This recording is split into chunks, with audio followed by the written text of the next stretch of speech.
All right, so now we're live for the 12th edition of Adapt, Create, and Innovate, a series designed to get the expertise of creative entrepreneurs and to share it with others while we work through this COVID-19 economy and environment. Before we get started with Area Pro and Curvin Leatham and Ed Faustin, I want to send a shout out and a thank you to the healthcare workers, to the line workers, and to the others who are doing their thing that allows us to shelter in place and to do what we do to all help move the situation forward. So thank you for that. And let me say, first of all, welcome to Ed and to Curvin. How are you gentlemen today? Well. Doing well, thank you. All right, excellent. Okay. And so let me start by asking you a question. Give me a soundbite, if you would, on what are each of you about, Curvin? What are you about as entrepreneurs, and what's the story about Area Pro in a soundbite? Ed, you have your answer ready? I think so, but I'll defer to you. What am I about? I'm about family, community, and working with stakeholders to create innovations. I think with Area Pro, we do that internally every day. We work with stakeholders on the city side or on a large corporate side to look at challenges that they're facing, and we develop tools. And during the course of the interview, I'm sure we'll go into a couple of those tools that we're working on to help those end users. Gotta echo that. I think family is paramount. I think for us, it's also just innovation. I think creativity, curiosity. I think those are the sort of the hallmarks of what we're about. We're always teasing things out, and I think part of that comes from the passion behind the work that we're trying to do. I think it's not a day that if we're not only trying to perfect the existing products we have, we're trying to be ready to think of what ifs and other scenarios. So I think it's just, you know, the curiosity and the interest in trying to keep things, you know, interesting. And I think that's what kind of keeps us, you know, kind of motivated to always be ahead and to always be thinking about what's to come next. Well, gentlemen, thank you for that share. And let me try to bring it home for the audience. What's the elevator pitch? We help our clients evaluate communities to identify the greatest needs. That could be housing, retail, healthcare, or it could be understanding mobility to create better solutions based off of what the circumstances are for that neighborhood or for that city or county. Thank you for that. And so let me, Curvin, if I may, kind of shift it back to Ed a little bit, because you gave us a segue of the elevator pitch. So Ed, what's the purpose then? If that's the elevator pitch, what's the purpose for Area Pros? I think the purpose is to provide resources for our clients, you know, which could be anyone from developers or investors, could be, you know, lenders or third-party advisors, but to provide a sort of a unique lens into how we can help them with, you know, analyzing markets, and whether it's using actual products and tools or actually using our experience, our work experience, and our insight to help them think through projects and challenges a little bit differently. So I think it's, you know, we kind of have a hybrid of service and product that helps to support our clients across the board. So thank you for that, Ed and Curvin. And guys, as I share with you, this is our first time doing co-founders. So you're a rarity. And if there's something else one wants to add to a question answered by the other, please give me a signal or jump in, because we're trying to incorporate you as co-founders and also make it work on this kind of Zoom platform. So, of course. This is a great opportunity for me to test my Zoom skills. So far, so good on this side. Yep.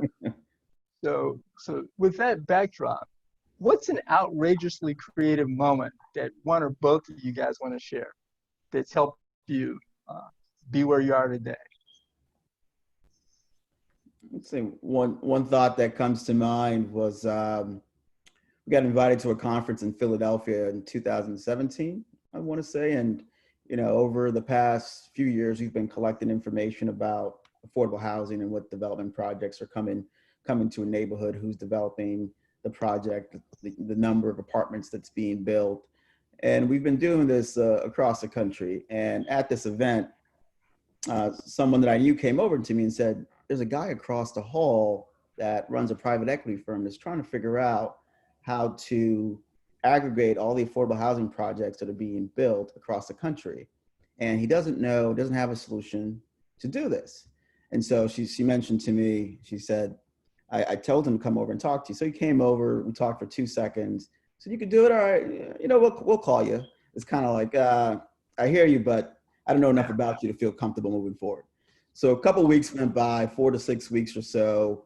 And I remember calling a woman that introduced us. I never heard from that guy. Have you heard anything? And she said, yeah, I just spoke to him 2 weeks ago. He said he was going to call you. Here's his number. Just reach out to him.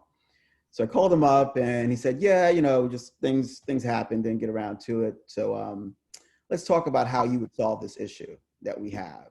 And so I said, tell me about the issue that you're trying to solve, tell me about the problem. He said, yeah, we look at the tax credit applications. We look at the companies that have been approved for tax credits, low income housing tax credits, and we collect the dollar amount, we collect who's doing what, we collect the address of where the property's gonna be built. And I said, oh, okay, seems pretty doable. And he said, really? Because we have a team of 4 or 5 people here and they can't seem to get around to it. I said, okay. And I can hear the other guys in the background during this conference call. So I said, you know what?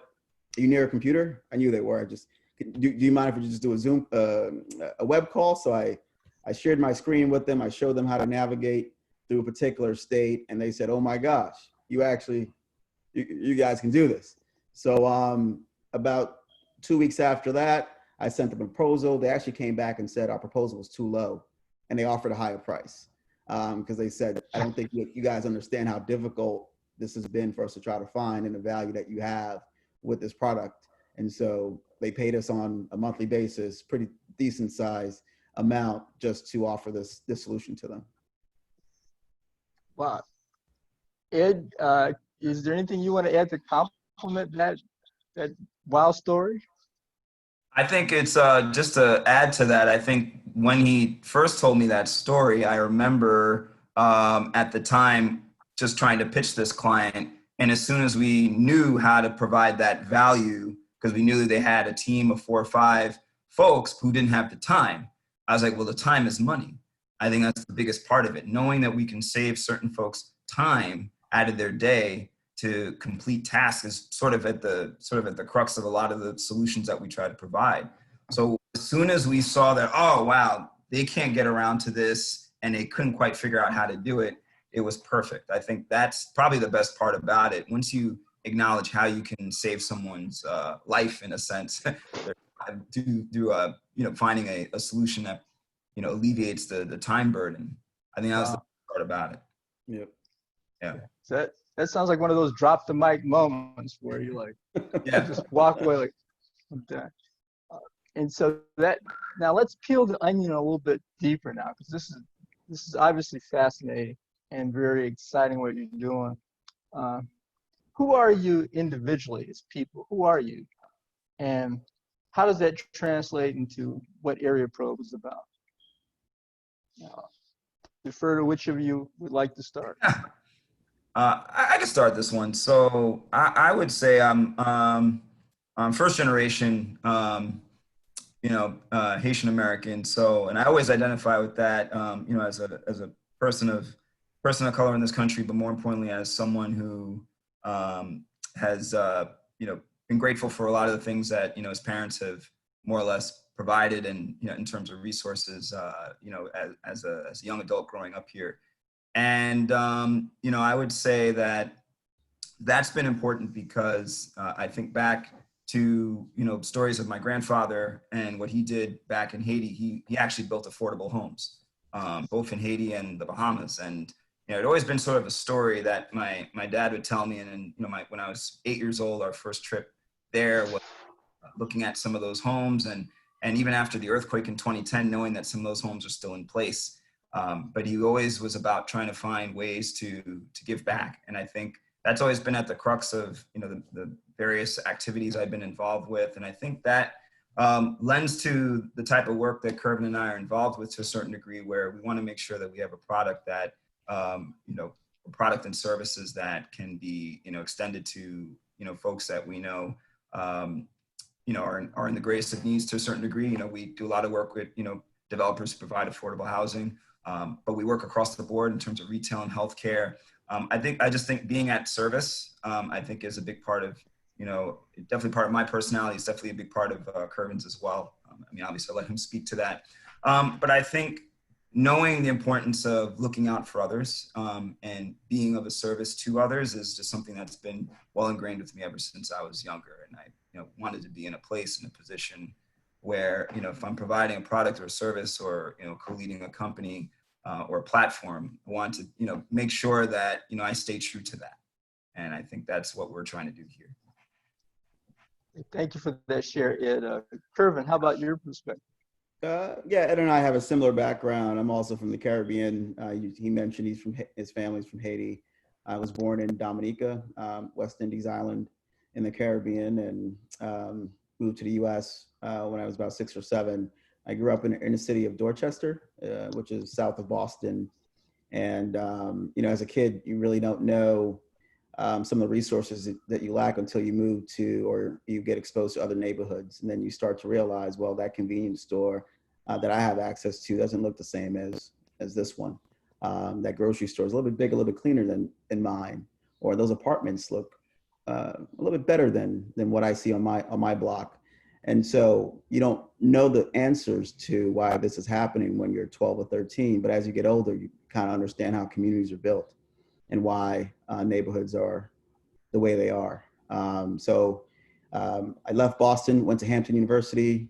After Hampton, I got into banking, worked for PNC with Eddie for a number of years, first in the business bank, then in the corporate institutional side, developing strategies for middle market corporate finance, and went to grad school at Georgetown for a degree in real estate finance and development. And that's when I started to learn from a finance side how things come into play to shape communities, and from the development side what it takes to really build real estate and infrastructure. So with this knowledge led us to develop Area Probe, which is this transparent set of tools that allows cities to sell distressed assets to investors, mom and pop owners, to having a tool that will let you know how many people are traveling across a retail corridor 24/7. If it rains, if it snows, if it's foggy, it lets you know how weather would impact mobility. We have housing demand tools, healthcare demand tools, as well as retail demand tools, which also factors in some recessionary data to let you know which retailers will be vulnerable in the case of a downturn. So we're thinking about this and trying to get our products into the hands of stakeholders that can help them in decision making that they make every day. Well, gentlemen, I have to say, as someone who spent 10 years in government, this sounds like essential tools that would be valuable, and that, from my experience with government, they have in pockets, but not in a way that brings it together, that puts them in a position to make smart decisions to serve all their citizens. So I'm going to give you a round of applause for what you created. Thank you. And now that kind of brings it home from an innovation perspective.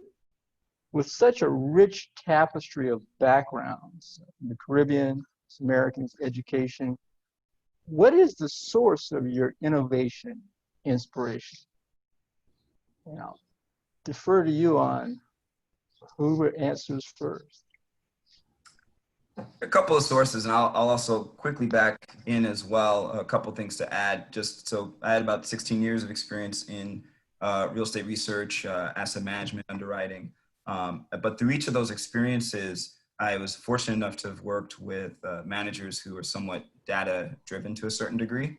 And I think some of that certainly had spilled in to some of the things that, sort of spurred some of the creative thoughts that, I would share with Curvin, just from having experience working at, some major places, from PNC to Cushman and Wakefield, just observing and noticing, the licenses you pay to, for other research products and tools, noticing, how some are helpful and then, but yet there's always certain gaps.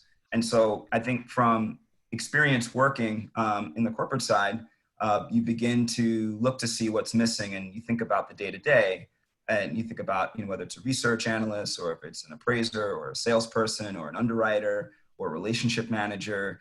Having had the opportunity to have been in each of those roles to a certain degree, or at least working with folks in those roles, you begin to understand the day-to-day, and that helps with product development.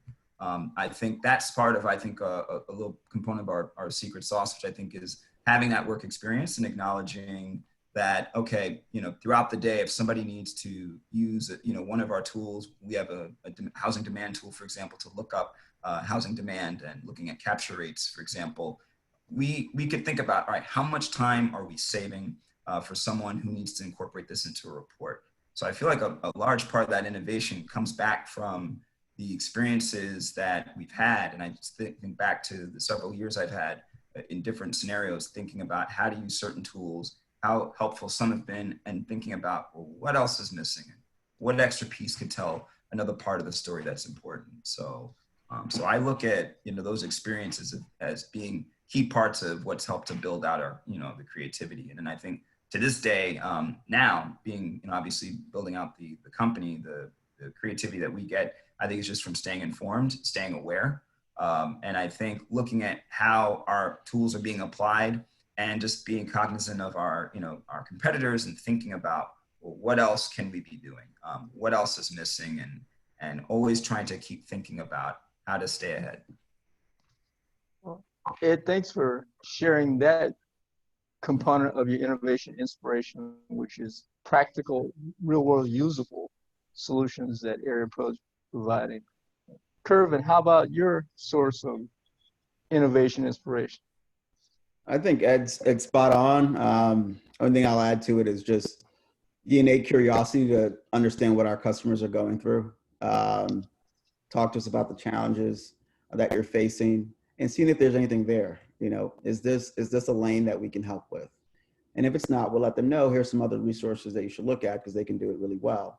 But if it is something where we have a background or expertise in, we'll ask for the opportunity to help them out. I think that's worked well for us. I think people love the fact that we're pretty transparent in what we can do well, and our ability to execute and deliver. I think that's helped to build a brand. We're not a big shop. We're still a boutique firm, but I think, being around for so long, that's helped us to grow over time. Well, thank you for that, Curvin. And now we're going to shift into the show me the money question. And this question is, how do those things come together to add value in your terms? And I know we had an opportunity to chat in advance, and I told you about how I helped to build this portal. And for that particular company, the value was 500 million in revenue and 100 million in operating profit. That was in their terms. I might define it differently. How do you define value in your terms for Area Pro? And let's ask Curvin to go first, since he handled the last one. I could say, answer that in a couple of ways. Value meaning internal value for us and adoption, right? Our clients renewing their subscription or referring clients to us is value, because that helps with new name acquisitions, and it helps with just growing revenues year over year. So retention is a big deal, and that is viewed by renewals. From a revenue standpoint, what is valuable to us, we definitely want a decent living, right? That's not a surprise to anyone that decides to take on entrepreneurial role, but I think it's solution based, really. It's being able to deliver in a way that our customers appreciate us, and I think that will take care of the revenue side over time, whatever number that ends up being down the road. I think if you find ways to continue to add value to your end users, and those end users may change over time as your product evolves, but that's why you remain in business, because your customers allow you to be in business, and that's value. Thank you for that, Curvin. And Ed, how about your perspective on that? Value in your terms. Yeah, I would say he hit a lot of the key pieces. I think another piece to add to that would be just, being the value in, fostering long-term relationships. I think is built from, I talked about this time savings component of it, but I think also the value in knowing that you are an ongoing resource that your clients can rely on. So I think just, building trust, I think is one of the big pieces that's also an important component to all the pieces that I think Curvin had kind of mentioned. So that relationship builds and improves by us being able to solidify the trust of our clients, and that comes in time. And I think it comes from us being able to take care of things efficiently and expediently, and being able to be available to help with questions and comments. And I think we've made some great relationships with folks, and as busy as we get, I think we do our best to make sure that we're there to answer anything that they need. It's kind of the beauty of, I think, a shop as it starts out, as it begins to grow and mature. But I think being able to become a trusted and reliable source for our services, I think is one of the important things that then yields into being able to continue to get repeat business. So just building that trust, I think, is an important part of how we'll be able to continue to grow. Thank you. We appreciate that perspective. Now, let's just pause for a second and get real for the audience. There's COVID-19 out there. Things are insane. Any COVID-19 coping suggestions or thoughts of wisdom you might want to share with the audience? And you may want to talk about the innovation that has happened throughout the period. Yeah. And I was just gonna segue. I'll shamelessly say, I've seen you do 2 super creative collaborations with a couple of other startups. So you guys have been busy. So I'm biased. I know you have some stuff to share. I just don't think we have enough time to go over. So whatever you'd like to share with this audience this time. Yeah, I would say, so with COVID-19, it kind of upended life as we know it for the most part. And I think Curvin and I wanted to stay core to our beliefs and the services and the areas we focus on in terms of retail, housing, and healthcare. But healthcare in particular being of the area of greatest need for solutions and resources. So there's sort of 2 sides to this. On one end, as we're always continuing to innovate, we are trying to think about, obviously, number one, the biggest challenges of safety, I think, and being, ensuring that those who are, essential workers, who are on the front line, trying to understand what are they going through on a daily basis. If you're in a city like New York City, which is where I'm based, if you're using public transit, the impact of being exposed, and all these things are a concern. And obviously we wish the best for everybody whose families who have been through some very trying and difficult times, especially, what we've been experiencing. But, that also kind of led us to asking questions about the logistics between how you get from home to work to a urgent care center, community health center, or an ER. And if you have to travel, an extra distance, that has an impact on some of the populations we're dealing with, that we work with, or that are among some of the users of some of the assets that our clients are looking at providing. And so it's kind of interesting. So we started to think about logistics, and then we started to begin to think about what are some better ways to come up with solutions, or to work with folks who are also who have their nose to the ground and are very much in this space as well. And so we were able to forge a couple of relationships, one with a previous guest of yours, Teo Getterman at Basel Labs, and we've been able to work on a joint venture on a couple of initiatives there, where we're able to implement some of our retail demand related tools that help to look at the challenges that certain cities have with foot traffic. They were, if they were trying to figure out how many people were at a certain intersection and time of day, once COVID hit, clearly that went from next to nearly anything, obviously, because a lot of folks were sheltered in place and trying to keep at a safe distance and working from home remotely. And so we've been working with a few places where we've been able to track that even before COVID and even during COVID, while working with Teo's group to think about what are some of the the challenges that people have with if you're a store owner, what are the implications of your store being closed? Is there demand for your service, and are people ordering and doing delivery, and what's going to be the ultimate outcome when things are back to normal. So looking at consumer sentiment, looking at pedestrian traffic, and then on top of that, trying to find unique ways to even survey for that data. So we've been able to develop a really interesting initiative with him, and it's been kind of exciting being able to take our tools together and come up with sort of a combined effort to analyze the ways in which cities are going to be able to eventually reopen. So between that, and then also continuing to look at ways to think about the ongoing logistics and the areas where if there isn't community health centers or spaces for folks in non-urban or rural areas, we're looking at areas across the country to look at where there are gaps and challenges, or the reasons why people use telemedicine, for example. We've had some really interesting conversations and some potential opportunities to partner with a lot of groups where we can kind of combine forces, or at least work on some collaborations to figure out some solutions for the challenges that have been presented. So it's been very interesting, that's for sure. Very busy. Well, Ed, I got to tell you, I appreciate that. And we had another interviewee, Tia Lyles Williams, where 5 of her family members have been affected by COVID-19, and a couple of them have died. So you're talking about prioritizing healthcare. Sounds like you're spot on with that. Yeah. So let's pivot over to Curvin for his share on that particular topic, and maybe he can tell us why you named that co-creation with Basal Labs Ella. Or just curious, but Curvin, how would you like that to respond?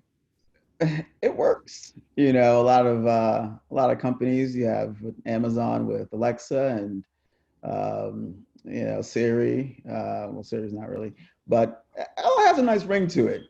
So we were okay. It was a pretty quick, short conversation because I think we fell in love with the technology more than anything.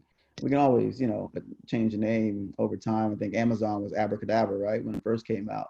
So it really wasn't the I guess where we wanted to spend our time. It was more so, how can we bring this to market, and what are we hearing? I think Ed's family has, a lot of his family members are physicians in the medical space. So we wanted to gauge their thoughts about how they felt about what we were building and what their pain points were on a daily basis. And we found out that there's an opportunity there. And I think we got excited about that.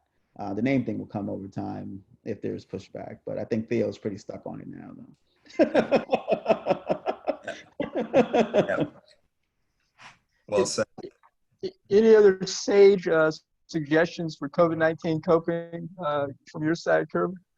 I think that folks are, C-suite executives or decision makers are interested in hearing what type of solution you're working on to see if it can help solve a challenge that they have internally. So I think you have more people that are open to listening. They may be slow to purchase, right, your solution, but they are more open to having a conversation with startups or mid-sized companies that have something new to market. So I think, if I were starting something today, I would probably set out on a goal to interview survey as many people in the sector that I'm thinking about as possible on a daily basis. Maybe 3 to 7 interviews a day to try to understand what's 80% of the market saying, what's 70% of the market saying their issues are, and seeing if I have the skill sets to really help take on that challenge. And if I don't, maybe partner with someone like Theo, like we've done, right, to see how can we bring something usable and functional to the marketplace. I think now's a good time to start, reevaluating, what's being done internally, and seeing that there's ways to enhance, and that could be through the product side or through a partnership. Yeah. Well, Curvin, thank you for that. And it's clear that your organization, Area Pro, is thoughtful, analytical, and mission driven. So I got to ask, with all these assets and all those benefits, what's next for Area Pro and for you? We're working on a lot of great things. And the hardest part, I think, is seeing how we want to spend our day. I was telling Eddie a couple of weeks ago, where's the company going? We're getting into, we're doing more with government agencies right now. Longer sales cycle, well, right, but it's a fruitful business if you're able to land some contracts. So we're looking at the government sector as a way to diversify our set of customers. We have private institutions, REITs, tax credit syndicators, real estate developers, retailers that own several restaurants, et cetera. But I think there's a huge opportunity now in the public sector to kind of penetrate that market. Ed? He hit it. No, I think there's great opportunities with agencies, public agencies. I think I think there's major institutions on the public side that we're definitely going to continue to pursue. A few of our products have shown some serious interest there. But again, I think we've seen folks in the in the private sector as well that have really taken a liking to a lot of the things that we're pitching. So I think what's next is just for us to continue onward. I think we're continuing to grow in many ways, and with some of the new things that we have in the process of being released, I think we're just kind of excited about where things are going to go. And I know this is definitely a time of uncertainty to a certain degree, but I believe that in many respects, for a company as small and nimble as us, I think that's worked to our advantage in many ways. I think a lot of even on the public sector side and even on the private side, institutions and organizations have been curious to think a little bit differently, and maybe that works for smaller, more nimble shops. I think at times like this, who are trying to find ways to stand out, and more importantly, find ways to support the market. So I think we just continue moving forward and keep pressing ahead with some of these major clients that we've been building in both of these sides of the economy. Well, gentlemen, I got to tell you, it's clear that you have complementary skills and you bring a lot of innovation and power to the marketplace. And I am biased because Curvin is a Venture Lab mate, but I would say that if I didn't know it. So with that said, it's been a pleasure having this interview. And I can also share in a somewhat humorous way, our intern, Kelsey, who's been monitoring it, has been on the entire time. So what you're saying is interesting enough to motivate her to stay engaged. And she's a rising senior at Howard University in business. So she's now motivated to go out and help share this story with a broader audience. Awesome. Great. So in closing, let me give you an opportunity for any final comments that you'd like to add. Yeah, I just want to thank you, Christopher, for the opportunity to speak today, and for what you're doing. I know you shared some of your lines of businesses that you're working on earlier prior to this call, and we wish you all the best, and we can't wait to see each other. I can't wait to see you after COVID blows over. Hey, thank you for that, Curvin. Ed, how about you? Any closing remarks? Yeah, just grateful for the opportunity for us to share our story and the work that we're doing. And we certainly are hoping and praying for, all the families and folks who've been, dealing with some very troubling and trying times. I think in terms of all the things that are happening in this country, from everyone's public health and safety to some of the challenges we're having with social justice. So I think for us, we just want to ensure that everyone, continues to just, stay steadfast and firm, and we continue to keep everyone in our prayers and hopes, and we just look forward to getting out of this craziness and hopefully move ahead to better days. So it's a pleasure meeting you finally, Chris. Heard a lot of great things, and this has been great, so we appreciate it. Thank you. Well, you're welcome, and I got to say, Team Area Pro, best wishes for continued success, and everybody be well, good fortune, and thank you for the interview. Take care now. Have a great day and a great week. Thank you, sir. You too. Thank you. Right. Goodbye. Okay.